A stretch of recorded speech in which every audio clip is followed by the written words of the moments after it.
I'm going to just go ahead and get started. I mean, a lot of you would have read and heard about Claude and all the good work he's been doing on the PGA Tour and all over the world. And so many of his players have had a lot of success. I think, Claude is, Claude, you've been sort of in a very unique position, I would say, amongst all the instructors because you've grown up with the grandfather who was a Masters champion and an instructor. And then your dad, Butch Harmon, was, of course, the instructor of his generation and still in many ways is considered the world's biggest name in golf instruction. And then, of course, you also had four uncles who were all golf instructors. And so you actually are in a very unique position growing up where you were just, surrounded by all these great golfing minds. And you were exposed to the great players of, the last 35, 40 years, really. And I can't say that there are too many people who've been fortunate enough to be in that position, really. Wouldn't you say that? Yeah, I think I'm lucky, and you can't choose kind of which family you're born into, but from a golf standpoint, it's been it's been a great an asset to my career, and just to have access to so much information from people in my own family has certainly been something that's helped me, I think, get to where I am today, for sure. Right. So we want to take advantage of all those things, and I just wanted to let everybody know that, of course, now if you haven't already, you should really follow Claude on Instagram, and he's got some great content out there. He's doing his own podcast these days. A lot of great insights. He has access to the best players, celebrities, coaches, his dad. He talks to his dad. He talks to top class players and celebrities from all over the world. So it's a very interesting podcast. It's called Off Course with Claude Harmon. And you guys should really try to watch that.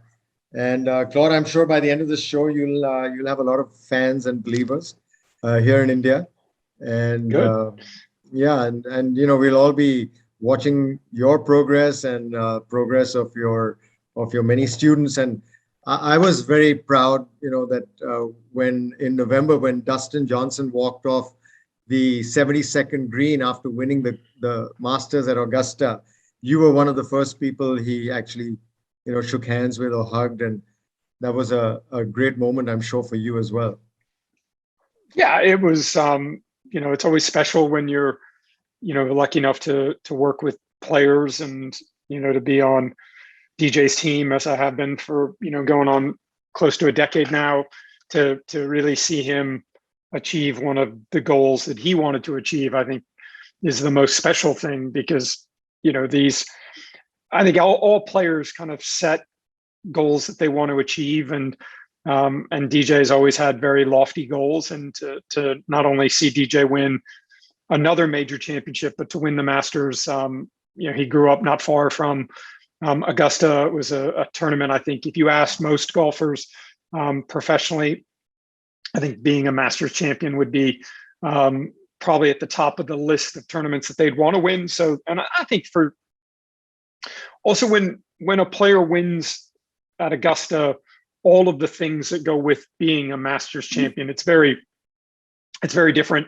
It's a very small fraternity, the green jacket, the champions dinner, and just to know that for the rest of your, basically your career, that you're going to be able to go back to Augusta and, go into the champions locker room and wear your green jacket, I think was something special for DJ. And it was something that, was really fun to be able to see and to watch. Right. So great. I mean, you've had, you've been around all those great players, and you've been there at all the big tournaments and all that. So we'll come back to that later. Like I said, I just want to start from the side of the juniors, because there's a lot of juniors, and the real reason why I wanted to do this podcast. And again, a big thank you to Claude. I think for agreeing to do this, is that we'd love to get the knowledge to help the youngsters here in India who maybe, especially since the last year and a half, have not had an opportunity to travel, go to international tournaments because of the pandemic. So they're kind of a little starved. I want to make sure that they're keeping up to date with what's happening in world golf. And that's why we're talking to you, Claude, right? So I'm going to start with a question to you about juniors. Let's say put yourself, you got 13 to 15-year-olds who are, playing really good golf, good enough to compete internationally. So give us your advice to them. What should they be thinking in terms of their approach to training, how many hours a day, how to balance studies, the physical aspect. Let's just go through some of those things for these teenagers who are already playing, good national level golf. How do they go to the next level? Yeah, I mean, I think the one thing that if you're a junior golfer, that you want to try and do every year is improve and get better. If that's 1%, 2%, 10%, as long as every year of your junior golf career you're improving, then I think you're moving in the right direction. And I think if you have a year to where you go backwards and you don't improve, it just makes it harder for your development as a player. So yeah, I think goal setting for juniors is very, very important. And I think that when you're setting goals as a player, you want to look at, your performance during the year. At the end of 2021, you want to be a better golfer than you were in 2020. And in 2022, you want to be a better golfer than you were in 2021. So, I don't think you have to make massive jumps, but as long as you're improving year on year, I think it's a good goal to have. And I think it helps get to that next level, to jump from, junior golf to competitive college golf or competitive senior amateur golf for sure. Right. So, I mean, for say a 13, 14-year-old, the kids in America, for example, who are at the top, when they're 13, 14, obviously they're shooting subpar scores in a lot of cases. How many tournaments, how much tournament golf do you think 13, 14-year-olds should be playing? I think the more tournaments you can play in, the better. I mean, there's just no substitute for competition. I think one of the mistakes that a lot of juniors make is they don't play in enough competition, because what you're doing on the driving range and what you're doing in practice rounds or when you're playing by yourself really doesn't matter unless you can do it in a competition. And I think a lot of the kids that I see that progress, are playing a lot of competitions. And so you want to figure out kind of how your body reacts, how your brain reacts, how your golf swing reacts when you're playing against other people. And I think it's important, whether there's 5 people in the tournament or there's 50 people in the tournament, at the end of that, whether it's a 1-day, a 2-day, a 3-day, or a 4-day tournament, it gives you as the player an opportunity to evaluate where you kind of, line up with the people in the tournament, with your peers. And I think most players that I see struggle get into the trap of practicing more than they play. And in an ideal world, you would, in the course of a week or the course of a month, you would want to be playing more golf than you were practicing golf, right? Because I think you can over practice.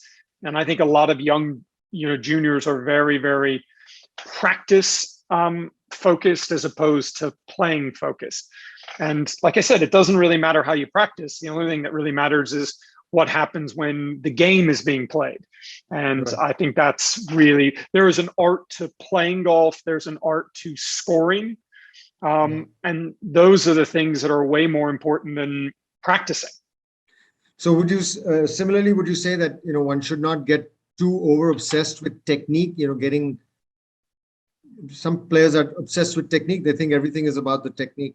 Yeah, I mean, I think you have to have good technique, but there's a big difference between technique and execution. And I think most people focus a lot on the technical parts of their game, but they don't focus on the execution part of it, to where, okay, well, I've worked on it on the driving range. Now can I go and implement what I'm doing on the driving range in a tournament, to where you have to keep score, where you don't have 25, 30 balls if you make a bad swing. I think golf is thought of as being repetitive, and I think most people practice golf repetitively. They'll choose one club and work on their golf swing, and they'll hit a lot of shots, and so they practice a lot of repetitive moves. We call that block practice, where they're hitting golf. But the playing of golf is 100% random.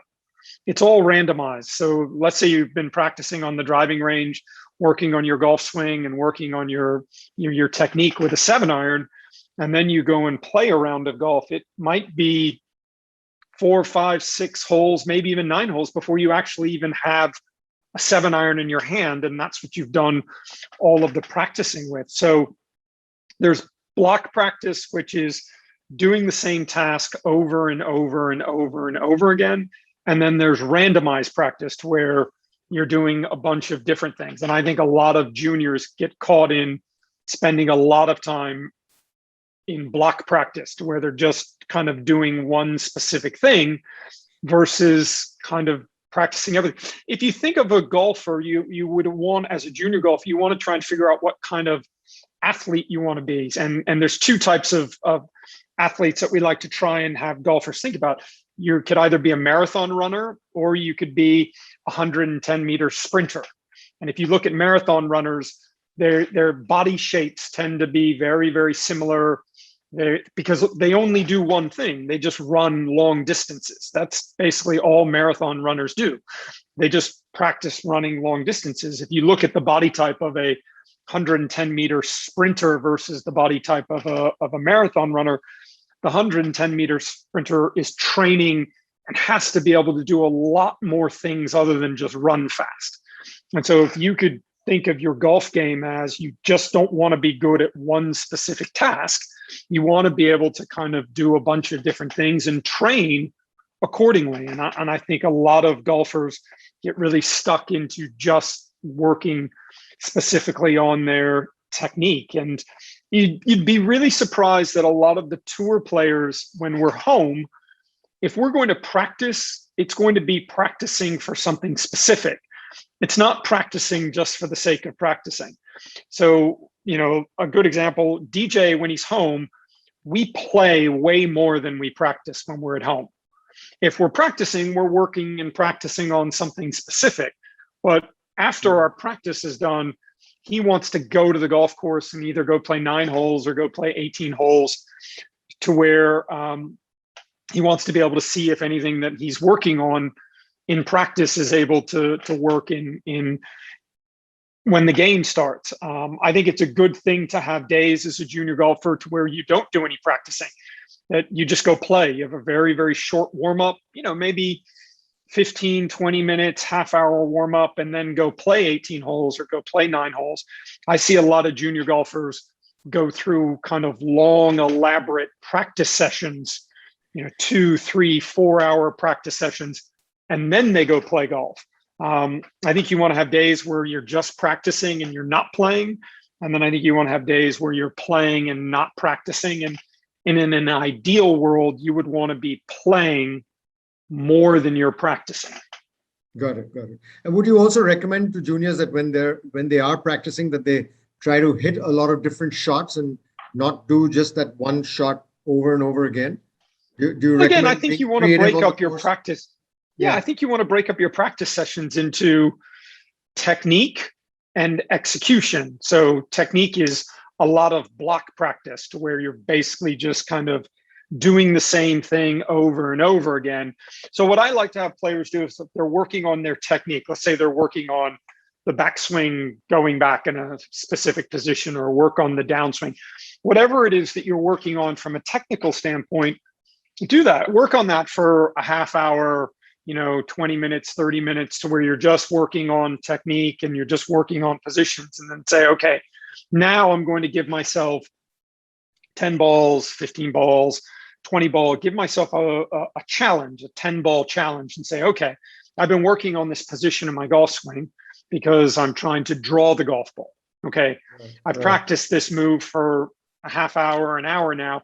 Now let's go on the driving range and see if I can pick out a target and give myself 10 balls to hit. And if I'm trying to hit a draw, see if I can start all 10 balls to the right of the target, see if I can curve them, and see if I can manage what they're doing. And if you do a 10 ball challenge, let's say, and you're good on 2 or 3 of the balls, and you weren't good on 7 of the balls, say, okay, let me go back into my block practice and say, okay, let me work on this move. Now, let me go test to see if anything that I'm working on is doing. I think what a lot of golfers do is they practice, and then the test part of it is going to the golf course.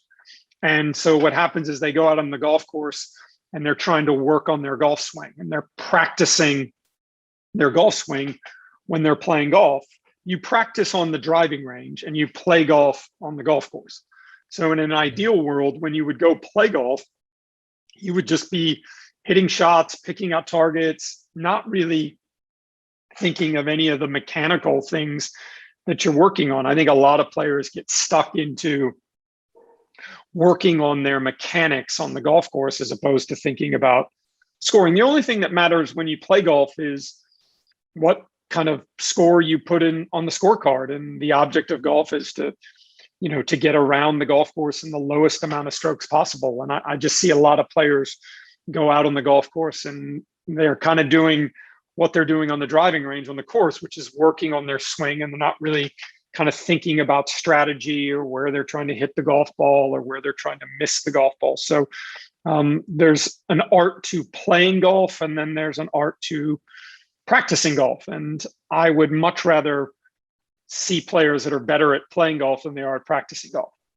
Right.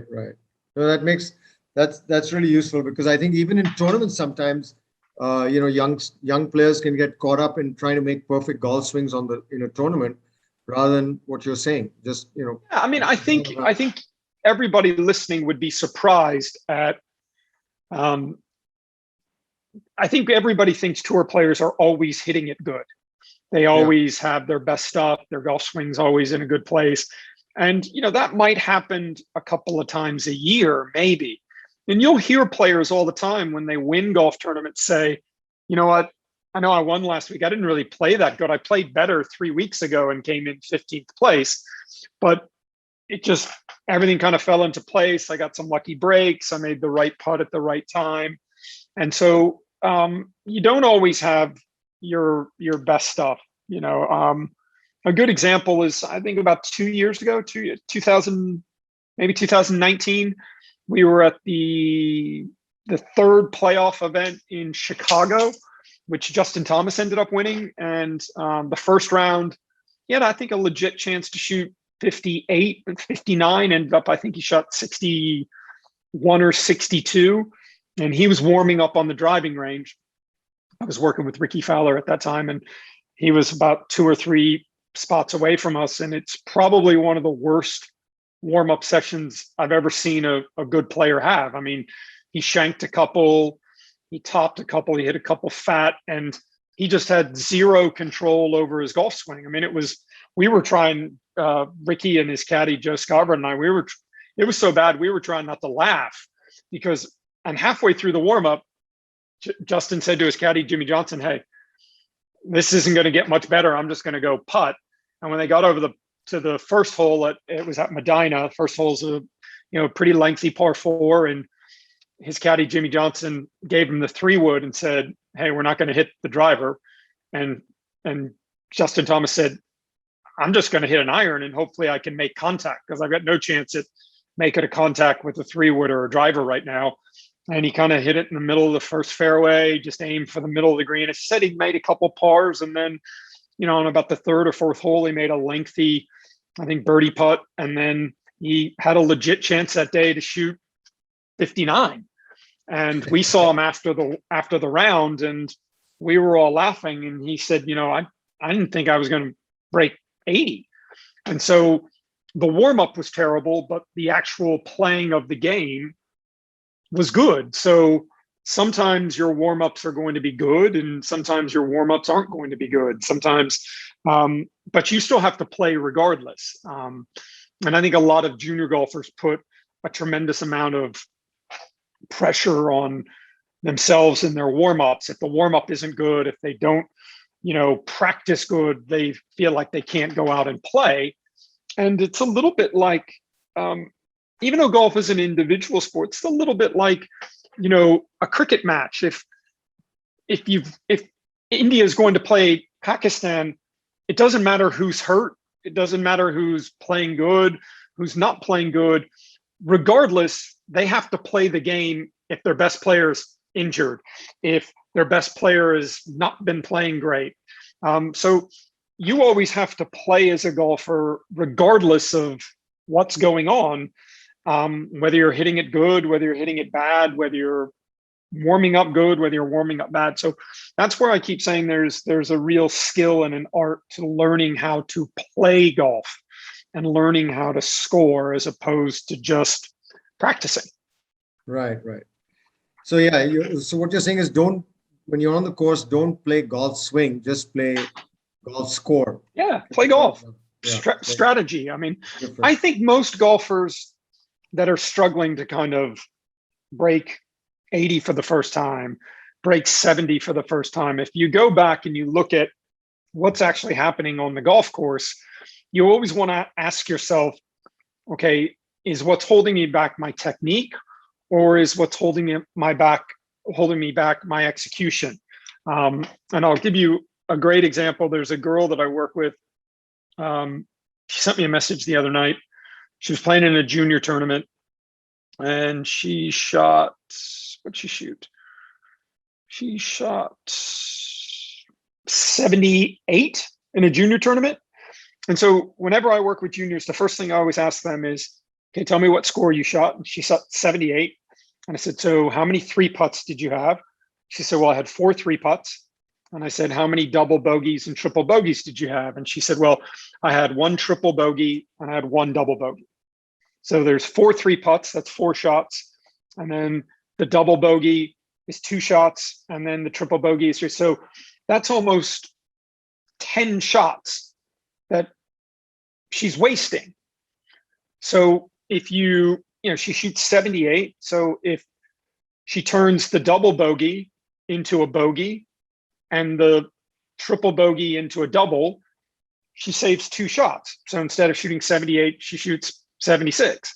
If she turns the double bogey into just a bogey, that's 2 shots. So if you look at your scorecard, sometimes you're throwing away 5 to 10 shots around by just making dumb mistakes. So one of the easiest ways for junior golfers to improve their scores is to make more bogeys.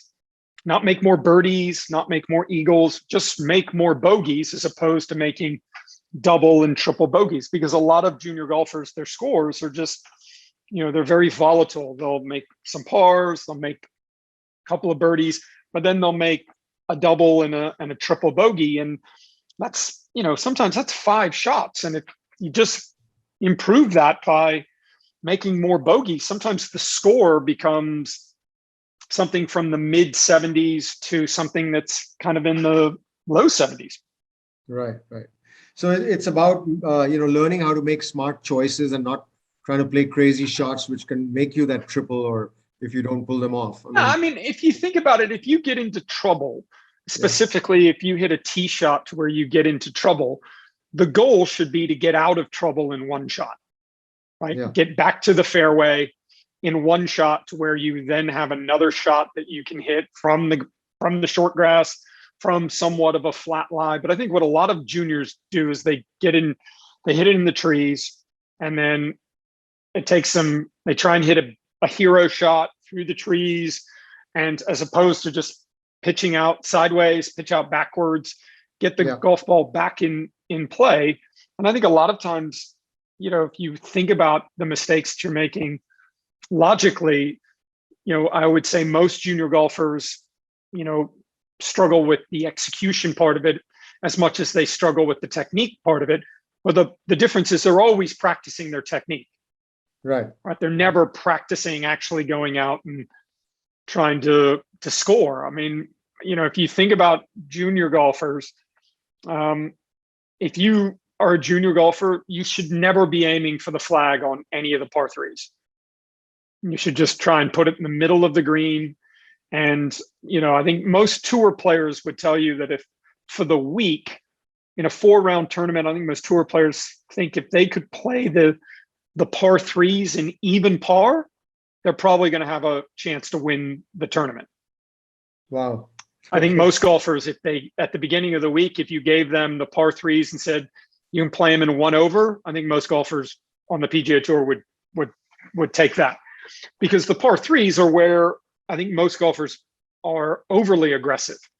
They're trying to go for the pin, and they short side themselves, or they hit it in the water, or they hit it in the bunker. So, if you're a junior golfer, don't even aim at the flags on par threes. Just try and hit it anywhere in the middle of the green, and get out with a 2-putt. Maybe you hit one close, but definitely don't aim at any of the flags. Right. I mean, that's great advice. And playing smart golf, that's a lot for juniors to learn, more than just technique. So now, Claude, we've been talking about junior golfers, and all this is really helpful. So a few questions that I got from some of the kids, as you mature as a junior golfer, what is your relationship with a coach, for example? I mean, how dependent should you be, as opposed to the term owning your own swing? What should you be aiming to do? Because some juniors feel that they can't do anything without their coach having a look at their swing. So tell us. Yeah, I think you have to have an understanding as to what you do as a player. I think a coach can be a second set of eyes for you, but at the end of the day, the player is the one that has to hit all the shots. So you don't need to see, some people see their coaches a lot. Some people don't see their coaches a lot. I think it's finding someone that, kind of knows you as a person, someone that kind of knows what you do as a player. And then, a good coach should be just kind of a person to bounce ideas off, someone that kind of knows what your tendencies are. But the coach, regardless of how good they are, they can't hit any of the shots for you. And you as the player have to go out and execute. Right. So on tour, for example, give us an insight what happens on tour, because there's a lot of images of coaches standing behind players on the driving range at tournaments. The television shows that to us a lot. So what is it really like? I mean, how often do players' coaches travel with them on the tour? Yes, I think every player is different. In my case, Dustin Johnson, DJ, has a big team of people around him. He has his brother as his caddy. He has a trainer, Joey D, who travels with him and does workout. He has a physio, a guy named Marnus, who does all of the body work, stretching, any sort of chiropractor work and stuff like that. And then, then he has me as well. I think DJ likes having people around him. He likes kind of having a group of a team around him. And to be honest, most of the time when I'm around DJ, I'm not really saying that much. I'm just a second set of eyes, so that if something isn't the way it should be, if the things that he's working on he's not doing, then it's my job to kind of tell him, hey, these are the things that we're working on. But a lot of times it's just making sure that he's doing the right things. So right. We do.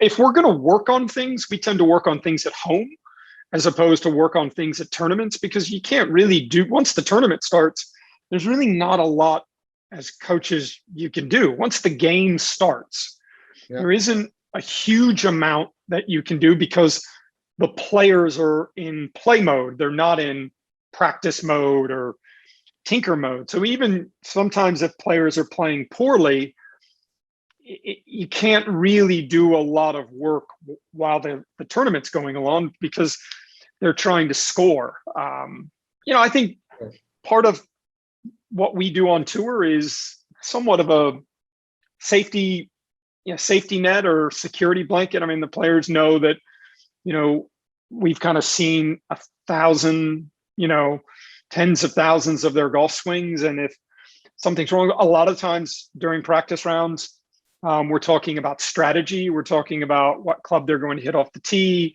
what clubs they're hitting into the greens, what strategies, where they're going to miss the ball. So it's not as much technical stuff as I think people think. It's a lot more kind of, Planning. strategy. Right, Yeah. right. Okay. So now since you mentioned DJ and, obviously he's become such an icon with his play in the last, couple of years. So one of the really interesting things which I've heard you talk about, and I think it's really an eye opener is how DJ's mind works, and how positive he is, and how forgiving he is to himself. So I think that's a very important lesson for kids and parents to learn, because every golfers get so much down on themselves when they hit a bad shot, or they have a bad hole, or they have a bad round. So tell us about like the number one player in the world. What is his mindset about himself on the golf course? Tell us what that's I like. think DJ is probably the best in the world at realizing that the only shot that he can control is the one he's playing. He can't control the shot he just hit, or the three putt he just made, or the ball that he just hit out of bounds. He can't fix that. He can't go back in time and control it. And he can't kind of control what's going to happen on the next hole. So I think early in DJ's career, a lot of people thought that he was kind of, aloof and didn't care and didn't take a lot of things seriously. But I think he's very good at just focusing on what he's doing at the moment. And if he makes a bad swing or he hits a bad shot, he doesn't really tend to let that stuff bother him. And, if he comes off the golf course and, shoots 75, he will focus more on the good shots than he will on the bad shots. And I think a lot of golfers get, really, really obsessed with the bad shots. And DJ's always been very, good at just kind of thinking about all of the things that he does well and focusing on those, and not really letting things that happen in the past bother him, because he realizes that he can't change any of those things. Right. So would you say that, to perform at your best, get the most out of your own ability, that's the way as a champion you should be thinking? You think about your successes and not your failures? Yeah, I think, first of all, I mean, all athletes will tell you this: you learn more from failure than you do from success. And that's why I think if you talk to all the great athletes, failure is a massive, massive part of becoming successful. And I think a lot of players don't really think that way. They think, it's just all about winning. And I think the losses that you encounter, the tournaments that you don't win, the mistakes that you made, they're only mistakes if you don't learn from them. So I think it's important to stay focused on each shot as you're playing it. I mean, you can't control the next shot, and you can't control the shot that you just hit. Right, right. We have a question, so I just want to address it because it's sort of related. It's about obviously fitness and strength training, etc., which has become such a big thing on the tour nowadays, and for I think it will be in the future. You can tell us a bit about that. Tell us how much players train when they're at tournaments and when they're not at tournaments on the tour. I mean, how does it work with most of the players? Yeah, I mean, in DJ's case, DJ, he works out 7 days a week at PGA Tour events. If he has a morning tee time, early morning tee time, he's going to work out in the afternoon. If he's got an afternoon tee time, he's going to work out in the morning. I think golf is definitely become more of a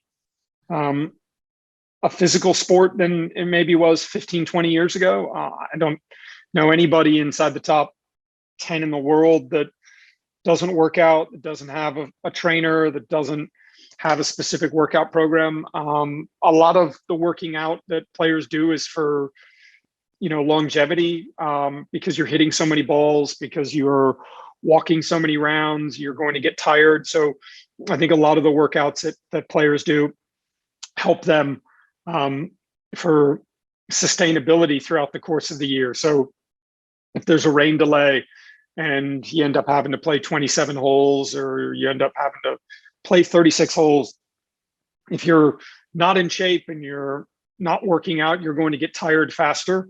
I think the way the game is played today from a speed standpoint, and all the work that, we've seen Bryson DeChambeau do, strength training and speed training is it's real. It's part of the components to hitting the golf ball further, to creating more club head speed.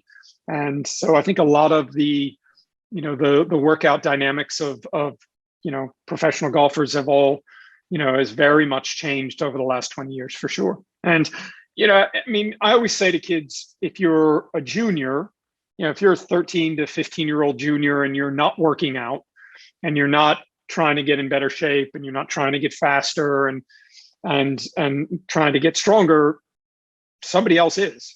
There'll be somebody somewhere else that's willing to do those things if you're not. Right. So, you were talking about how much people are training on tour. So would you say that when, let's say, if they take a few weeks off, now there's almost no weeks off, but you can take 3-4 weeks maybe. Do you think they go out when they take a few weeks off and like work harder and that's the time when they try to maybe build some muscle mass? Yeah, for sure. I definitely think guys in off weeks are working out a lot harder than they're working out during tournament weeks. Definitely. Yeah. If you're taking some time off, I think the other thing I think that's important for juniors to do, and it's important for parents to hear as well, junior golfers, they need time off.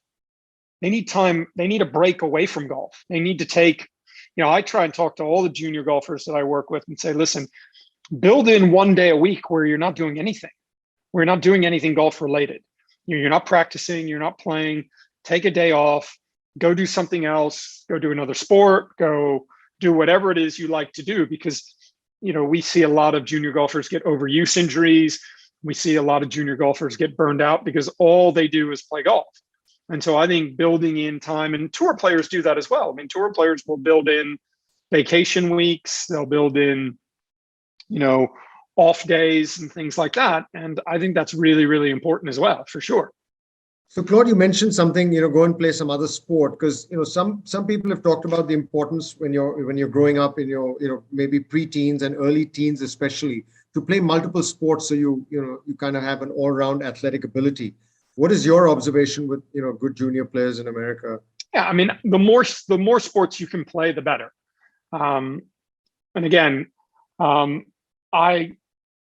you look at kind of the modern golfers, DJ played pretty much every sport growing up. In high school, Brooks played a ton of sports.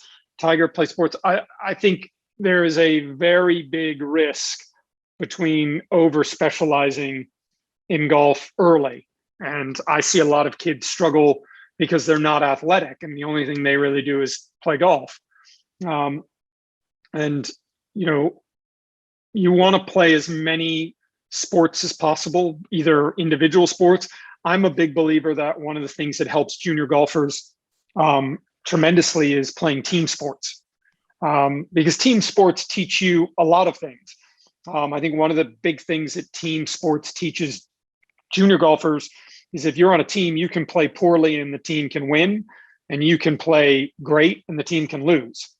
And I think learning how to be coached and having to play with other players, I think is very, very important. The nightmare scenario for me is a 13-year-old junior golfer, girl or boy, who basically hasn't done anything other than golf since they were 7, 8 years old. We see a lot of kids get injured because the only thing they do is golf. They're tough to coach because they don't really play on other team sports to where they have to work with teammates and stuff like that. So I try and get, certainly the golfers that I work with, hopefully they're playing as many sports as possible through kind of their mid-teens. We start to see players specialize specifically in golf, kind of 14, 15, but up until that point, the more sports they can play, the better. Okay, I think that's a really important, because it's much easier as a golf instructor to work with athletes than it is to just work with golfers. Right. And you want to be an athlete first and a golfer second. And I think a lot of junior golfers are trying to be golfers first and athletes second.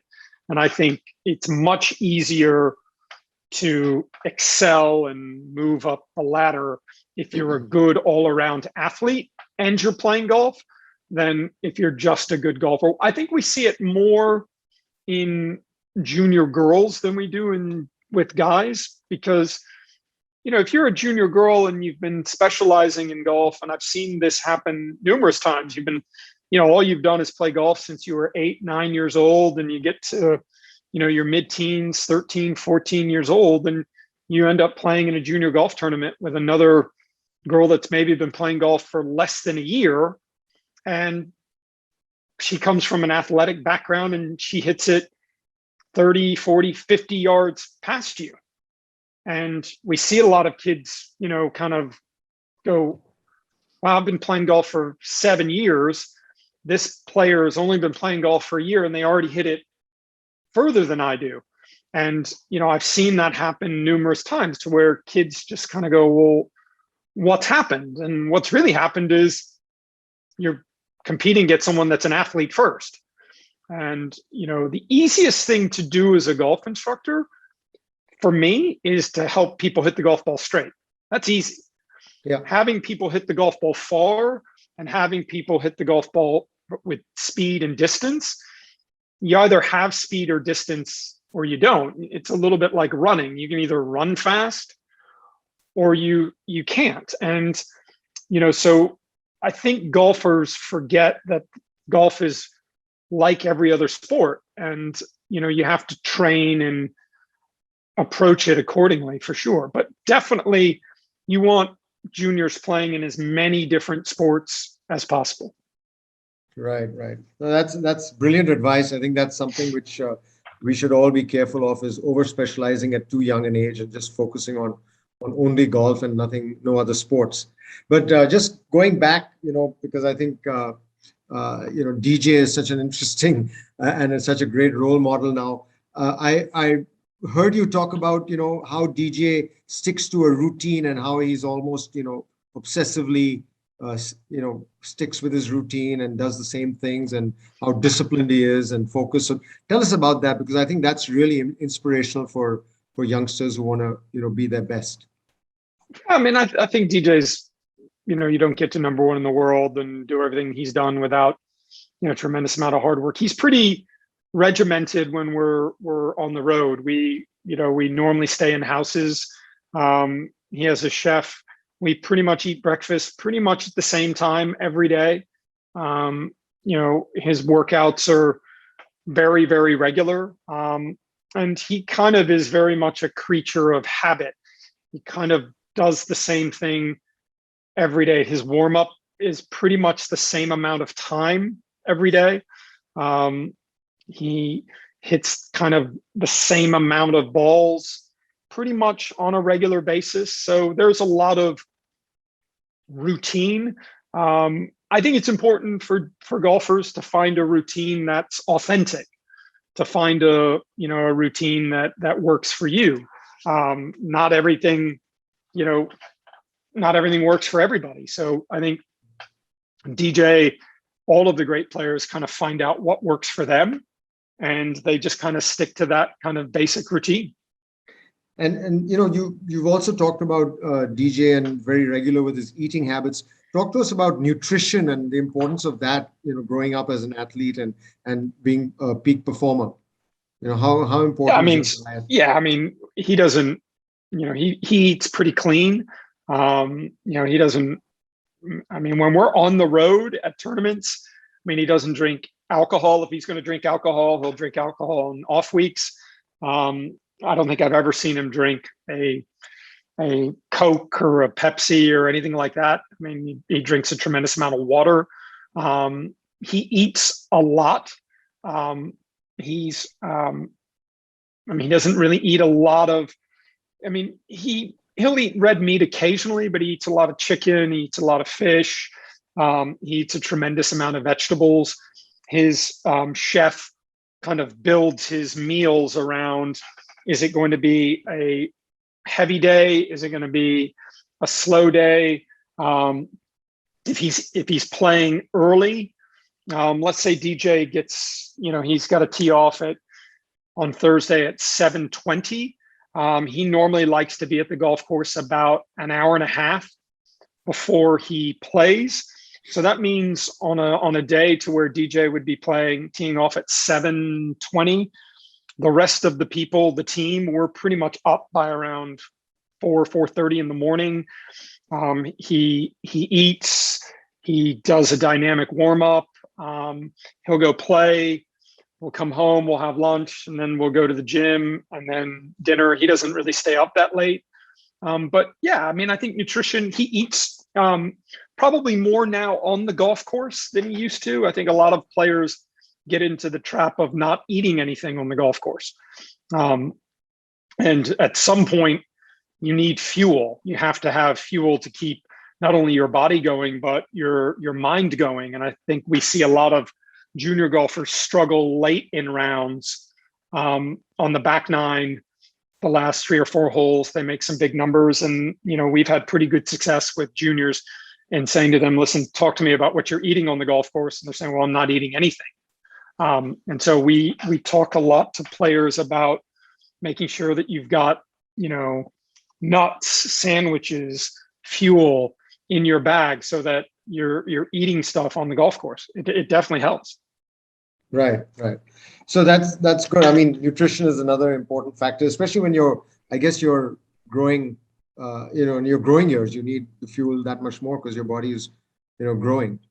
So sure. Yeah.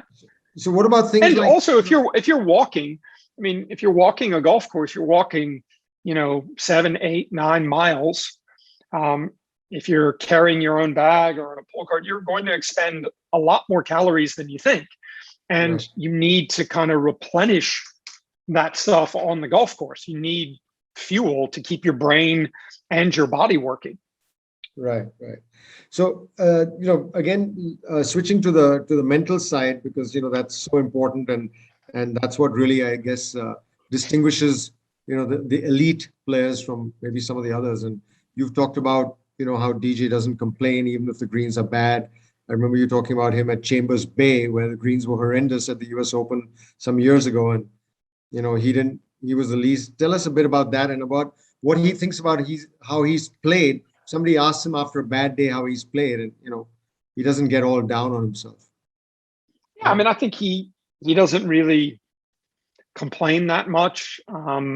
He kind of, if the greens are bad, they're bad for everybody. They're not just bad for him. If the conditions are tough, they're tough for everybody.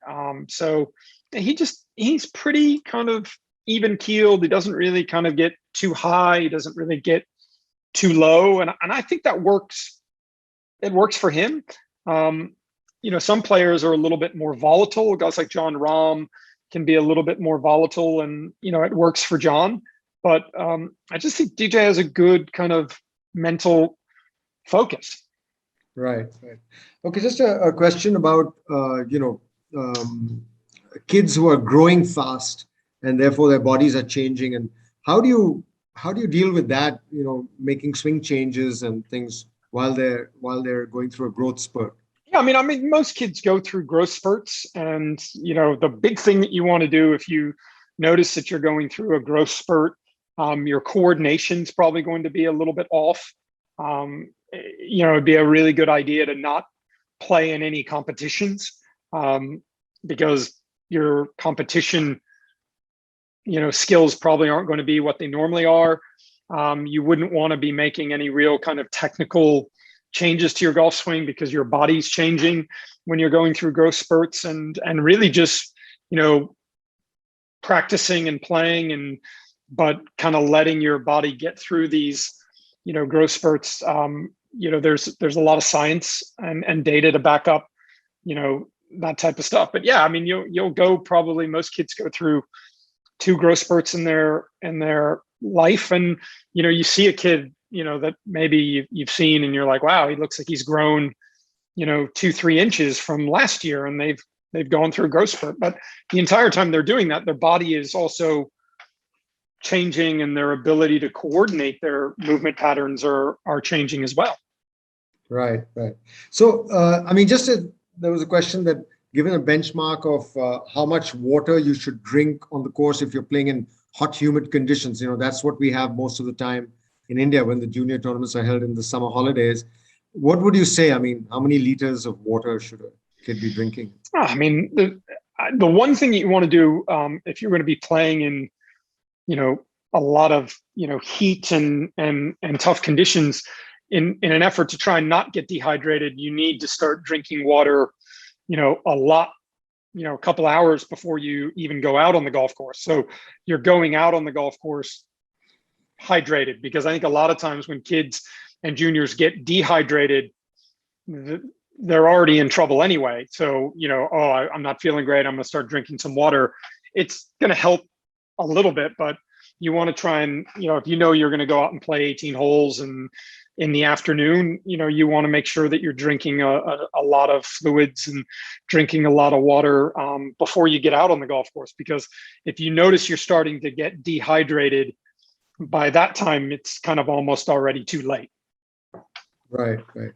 And another question that's come up on the chat is, of course, tour players have the luxury of, physios traveling with them and physios otherwise available maybe with the tour.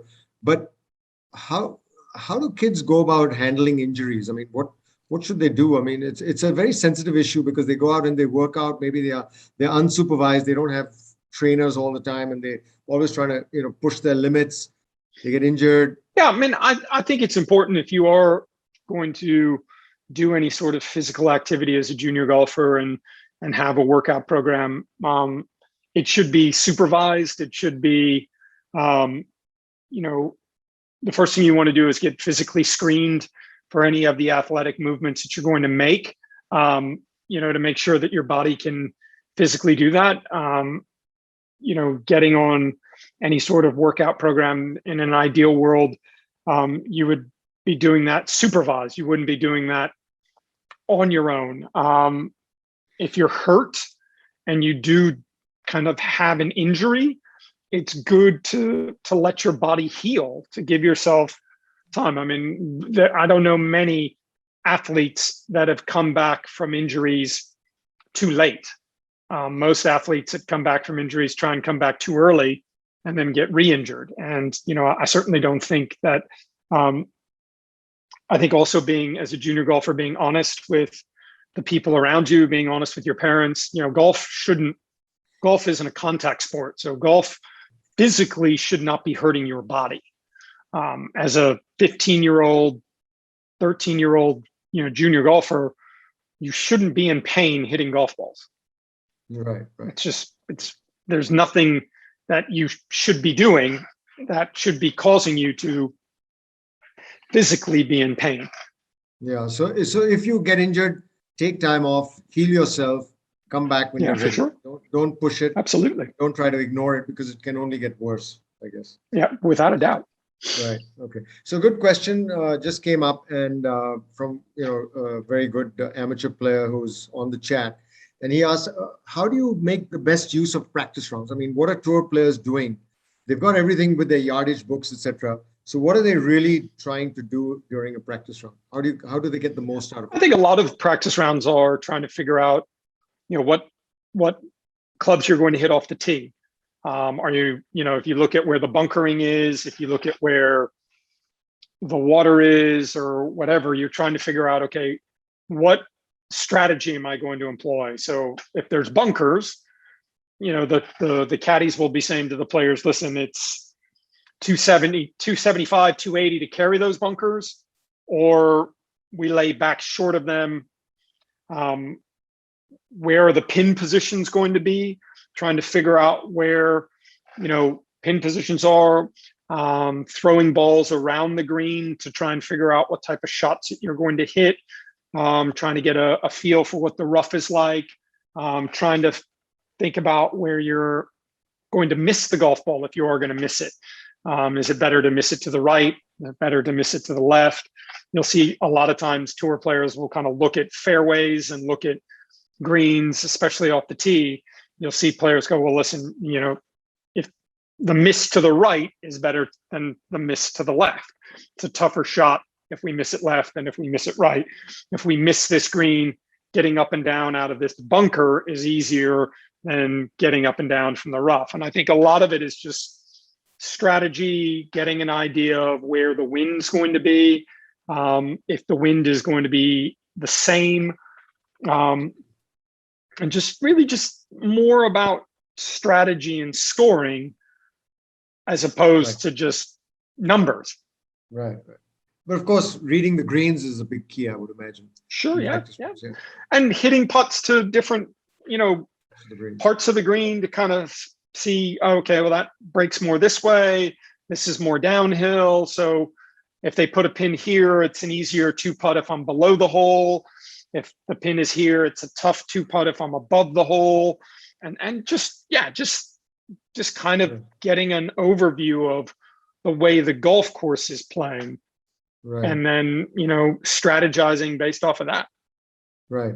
So tell me, on tour, how important is our statistics now, keeping track of all your stats and where you're missing the greens and your tendencies? Are players using that data more and more? Is that becoming? Yeah, I think players are taking a look at statistics. I mean, I think the strokes gained statistics on tour kind of give you a good idea of where you are, if you're losing strokes off the tee, if you're losing strokes with your iron game, if you're losing strokes short game, if you're losing strokes putting.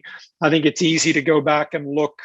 Stats help players go back and be able to look, okay, on the weeks that I played well, what was I doing well? Well, I was driving it good. My iron game was good. My putting was good. So I think, statistics and numbers are great because you can start to see some trends in your own game. And I think most golfers that aren't playing competitively or aren't on tour are able to tell you all the things that they do poorly when they play bad, right? But it's important to understand that when you play good, when you have good rounds, what is it that you did? Right. What was the thing in your game that led you to play well? Was it you hit more fairways today and you shot a good score?